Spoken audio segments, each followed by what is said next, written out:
வணக்கம். தாய்நாடு செய்திகளுடன் நான் நிரோஷன். யாழ்ப்பாணம் தொகுதியின் நாடாளுமன்ற உறுப்பினர் ராமநாதன் அர்ச்சுனா முன்னாள் எம்பி சுமந்திரன் பற்றிய முக்கிய தகவல்களை வெளியிட்டுள்ளார். 2010 ஆண்டு சுமந்திரன் அரசியலுக்குள் வந்த காலம் தொட்டு இன்று வரை தமிழ் மக்களுக்கு ஏற்பட்ட இழப்புகளை நினைத்தால் தலை சுற்றும். குறிப்பாக புலிகள் அமைப்பின் தலைவரால் உருவாக்கப்பட்டு வளர்க்கப்பட்ட தமிழ் தேசிய கூட்டமைப்பு பின்னர் கூட்டணி கட்சிகளின் வெளியேற்றத்தோடு சிதைவடைந்த நிலையில் தமிழரசு கட்சிக்குள் சுமந்திரனின் வருகை ஆரம்பமானது. ஒரு காலத்தில் தமிழர்களை பிரதிநிதித்துவப்படுத்தி இருந்த தமிழரசு கட்சிக்குள் சுமந்திரனின் வருகையுடன் ஆரம்பமான உள்வீட்டு குழப்பங்கள் அந்த கட்சிக்குள் தமிழ் மக்கள் மத்தியில் வெறுப்பை உண்டாக்கியுள்ளதே மிச்சம். அது தொடர்பாக கருத்து தெரிவித்துள்ள அர்ஜுனா எம்பி, 2009 ஆண்டு எங்களுடைய நம்பிக்கையும் புலிகளின் தலைவரையும் நாங்கள் இழந்ததன் பிறகுதான் சுமந்திரன் அரசியலுக்கு வந்தவர். தமிழ் மக்களை சிதைக்கும் எண்ணத்தில் இந்த சட்டத்தரணி சுமந்திரன் என்பவர் திட்டமிட்டு தமிழ் மக்களின் அரசியலுக்குள் அனுப்பப்பட்டவர் என்பதை என்னுடைய தனிப்பட்ட கருத்து என்றார் அர்ஜுனா. எனினும் தமிழ் மக்களும் சுமந்திரன் பற்றிய அப்படியான ஒரு நிலைப்பாட்டில் தான் இருக்கின்றார்கள். தொடர்ந்து தெரிவித்த அர்ஜுனா எம்பி, 2016 ஆண்டு சர்வதேச விசாரணை என்ற பொறிமுறைக்குள் இலங்கை சிக்கிய போது ரணில் மைத்திரி அரசாங்கத்தை வெளியிலிருந்து காப்பாற்றிவிட்ட பெருமை சுமந்திரனுக்கே கூறியது. சர்வதேச விசாரணையில் இருந்து சிங்கள அரசாங்கங்களை காப்பாற்றியதால் சுமந்திரனுக்கு என்ன சன்மானம் கிடைத்தது என்பது தொடர்பாக தெளிவான விவரங்கள் இல்லை, சில ஊகங்கள் மட்டுமே உள்ளன. அதே நேரம் தமிழரசு கட்சிதான் தமிழ் மக்களுடைய பெரும்பாலான வாக்குகளை பெற்று கட்சியாக இதுவரை காலமும் இருந்தது. யாழ்ப்பாணத்தில் 9 நாடாளுமன்ற உறுப்பினர்கள் இருந்த காலத்தில் 6 பேர் தமிழரசு கட்சி உறுப்பினர்களாக தெரிவாகி நாடாளுமன்றத்திற்கு போன காலம் மாறி கடந்த நாடாளுமன்ற தேர்தலில் தமிழரசு கட்சியின் சார்பில் ஒரே ஒருவர் மட்டுமே தேர்வு செய்யப்பட்டார் என்று அர்ஜுனா தெரிவித்தார். அதுவும் யாழ் கிளிநொச்சி தேர்தல் தொகுதிகளில் குறித்த ஒரு நாடாளுமன்ற உறுப்பினராக ஸ்ரீதரன் தெரிவு செய்யப்பட்டிருந்தார். அதே நேரம் யாழ்ப்பாணத்தில் போட்டிய சுமந்திரன் சொந்த ஊரிலேயே தோற்கடிக்கப்பட்டார் என்பது வரலாறு. இதிலிருந்து யாழ்ப்பாண மக்கள் முட்டாள்கள் இல்லை என்று தெரிவிக்கும் அர்ஜுனா எம்பி, கிளிநொச்சியில் இருந்து கண்ணை மூடிக்கொண்டு ஸ்ரீதரனுக்கு போடப்பட்டுள்ள வாக்குகளால் மட்டுமே அவர் நாடாளுமன்றம் சென்றுள்ளதாகவும் சுட்டிக்காட்டுகிறார். இந்நிலையில் இன்று சுமந்திரன் அவ்வாறான வரலாற்றை சரி செய்வதற்கு மீண்டும் வடமாகாண சபை தேர்தலுக்கான ஒரு களத்தில் தனது வாக்கு செல்வாக்கை பரிசோதிப்பதற்குமே அண்மைய நாட்களில் அவரின் ஹர்த்தால் அரசியல் நடைபெற்று வருகிறது. தொடர்ந்து அடுத்த நேரத்தில் சிறிதனருடைய வாக்குகளை உடைக்க வேண்டும் என்று திட்டம் தீட்டி அவரை கட்சியிலிருந்து வெளியேற்றும் நடவடிக்கைகள் முன்னெடுக்கப்படுகின்றன என்றும் தெரிவித்தார் அர்ஜுனா எம்பி.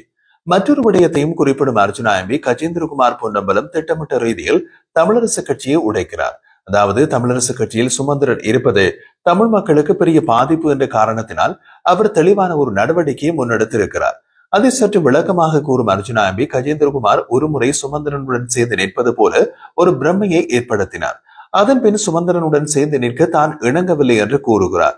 சுமந்திரன் என்பவர் தமிழ் மக்களின் உண்மையான எதிர்காலத்திற்கு எதிரானவர் என்று காட்டுவதற்கு கஜேந்திரகுமார் பொன்னம்பலம் திட்டமிடுகிறார். அது உண்மையாகவும் இருக்கலாம். எனினும் கஜேந்திரகுமார் பொன்னம்பலம் இதனை தமிழ் மக்களின் நலனுக்காக பயன்படுத்துகிறாரா என்று கேட்டால் பதில் இல்லை. மாறாக தனது அரசியலை வளர்த்துக் கொண்டு தான் 2வது தேசிய தலைவராக வரலாம் என்ற நம்பிக்கையில் தான் செயல்படுவதாக விமர்சித்தார் அர்ஜுனா எம்பி. தொடர்ந்து தெரிவிக்கும் அர்ஜுனா எம்பி, தமிழ் மக்களின் எதிர்காலத்திற்கு என்றால் தையிட்டி விகாரைக்கு எதிரான உண்ணாவிரத போராட்டத்தை முன்னெடுக்க வேண்டும். தையிட்டி விகாரையை இடிக்கும் வரை சாகும் வரையான உண்ணாவிரதம் இருப்போம் என்றால் அதில் தானும் கலந்து கொள்ள தயார் என்றார் அர்ஜுனா. போராட்டத்தில் நாங்கள் சாக வேண்டும், இல்லையில் விகாரை இடிக்கப்பட வேண்டும். மாறாக தான் ஏற்கனவே குறிப்பிட்டது போல வெறுமனவே போயாத்தினங்களில் மட்டும் சென்று கூச்சலிடுவதால் எந்த பலனும் இல்லை என்பது அர்ஜுனாவின் வாதம். தொடர்ந்து சுமந்திரன் விடயத்தை பேசும் அர்ஜுனா, வடக்கு மக்களும் கிழக்கு மக்களும் மிக தெளிவாக சுமந்திரனை எதிர்க்கும் நிலையில் அவர் தன்னுடைய அரசியல் இருப்பை தக்க வைத்துக் கொள்வதற்கான ஒரு முயற்சியே ஹர்த்தால் அழைப்பு. தமிழ் மக்களின் அரசியல் எதிரியாக கணிக்கப்படும் சுமந்திரனை வளர்த்து விட்டது தமிழ் மக்களும் ஊடகங்களும் என்று குற்றம் சாட்டினார் அர்ஜுனா எம்பி. அதற்கு உதாரணமாக நாடாளுமன்றத்தில் தான் உரையாற்றிய போது தவிர்க்கப்பட வேண்டிய வார்த்தைகள் இருந்தால் தவிர்க்குமாறு கேட்டுக்கொண்டது பற்றி குறிப்பிட்ட அர்ஜுனா எம்பி, ஒரு தமிழ் ஊடகம் அந்த விடயத்தை திரித்து எனது உரையை நாடாளுமன்ற ஹன்சாட்டிலிருந்து நீக்கப்பட்டது என்ற செய்தியை வெளியிட்டது என்று குறிப்பிட்டார். இவ்வாறான ஒரு சில ஊடகங்கள், அதுவும் தமிழ் ஊடகங்களாக இருந்து கொண்டு தமிழ் மக்களுக்கு எதிரான அரசியலை முன்னெடுக்கின்றன. அப்படியான ஊடகங்கள் அரசியல்வாதிகளை நேர்காணலுக்கு அழைக்கின்ற போது என்னை போன்றவர்களை அழைக்காமல் பின்னடிப்பதையே வாடிக்கையாக கொண்டுள்ளன. அதே நேரத்தில் சுமந்திரன் போன்றோரை நேர்காணலுக்கு அழைத்து அவர்களை வளர்த்து விட்டன தமிழ் மக்களின் எதிர்காலத்தை பற்றி சிந்திக்காத ஒரு சில தமிழ் ஊடகங்கள் என்றார் அர்ஜுனா. அதன் அடிப்படையிலேயே சுமந்திரன் போன்றவர்கள் இவ்வாறு திட்டமிடப்பட்டு தமிழ் மக்களுக்கு இடையில் இறக்கிவிடப்பட்டு எல்லாமே சுமந்திரன் மயம் என்ற பிரம்மை உருவாக்கப்படுகின்றது. சுமந்திரனின் செயற்கை பிரபலியத்தில் அரைவாசியாக நிற்கும் ஸ்ரீதரன், கால்வாசியாக நிற்கும் கஜேந்திரகுமார் பொன்னம்பலம் ஆகியோர் காலப்போக்கில் காணாமல் போகலாம் என்றார் அர்ஜுனா எம்பி. தொடர்ந்து தெரிவித்த அவர், அரசியலை மக்களிடையே எடுத்து செல்வதில் ஊடகங்களின் பங்கு பெரிதாக உள்ளது. அதே நேரத்தில் சுமந்திரன் போன்றவர்களால் தமிழ் மக்களுக்கு இழைக்கப்பட்ட அநீதி, குறிப்பாக 2016 ஆண்டு சர்வதேச பொறிமுறையிலிருந்து இலங்கை காப்பாற்றப்பட்டதை குறித்து ஊடகங்கள் விவாதங்கள் எதையும் முன்னெடுக்கவில்லை.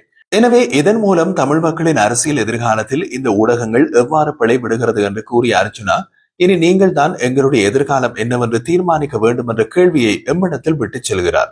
மற்றொரு விஷயம், யாழ்ப்பாண மாவட்ட நாடாளுமன்ற உறுப்பினர் ராமநாதன் அர்ஜுனா சபாநாயகரின் நடவடிக்கைகள் தனது நாடாளுமன்ற உரிமைகளையும் மக்களின் ஜனநாயக உரிமைகளையும் பாதித்துள்ளதாக குற்றம் சாட்டி உள்ளூர் மற்றும் சர்வதேச மட்டங்களில் முறைப்பாடு செய்ய போவதாக தெரிவித்துள்ளார். ராமநாதன் அர்ஜுனா கடந்த காலத்தில் 8 நாட்கள் தொடர்ந்து நாடாளுமன்றத்தில் உரையாற்றும் போது தனது மைக்ரோபோன் அணைக்கப்பட்டு உரை இடைமறிக்கப்பட்டதை நினைவுபடுத்தி இருந்தார். எவ்வித காரணமும் இல்லாமல் உரையாற்றும் போது உரிமையை பறிப்பது ஒரு கடுமையான ஜனநாயக மீறல் என்று அவர் வலியுறுத்துகிறார்.